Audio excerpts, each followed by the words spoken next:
Good morning বন্ধুরা, আমার নতুন একটা ব্লগে তোমাদেরকে অনেক অনেক অনেক ওয়েলকাম। চলো আজকে দেখছি। ও, এতক্ষণ মেশিন চলছিল ওই জন্য এত আওয়াজ হচ্ছিল, অ্যাভয়েড দ্যাট।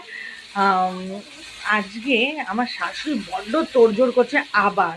চলো দেখি কোথায় যাবে, এত তাড়াহুড়ো লাগাচ্ছে।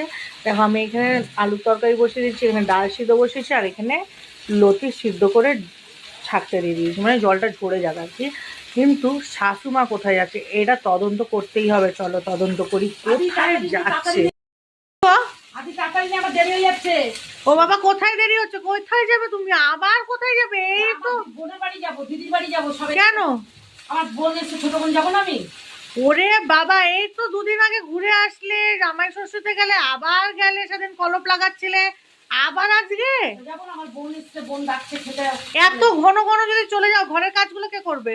তোর কি হয়েছে? আমি এত ঘন ঘন তুই একদিন করতে পারিস না? রোজই চাবি করে তো দিই। করছি তো, তাও তুমি রোজ রোজ রোজ রোজ এত দিদির বাড়ি বোনের বাড়ি কিসের জন্য? যাবো না, আবার দিদি বোনের বাড়ি তোর তো ইচ্ছা হয় কিছু দেখো। ভগবান, দিদির বাড়ি গেলে তুই সবসময় মুখ করিস কেন রে? ওরে বাবা। আসুক, হ্যাঁ যাও যাও যাও, সবসময় তুই হ্যাঁ এরকম করিস। আমার বোন হ্যাঁ যাও, রোজ রোজ শুধু বোনের দিদির বাড়ি যাওয়া, যাও।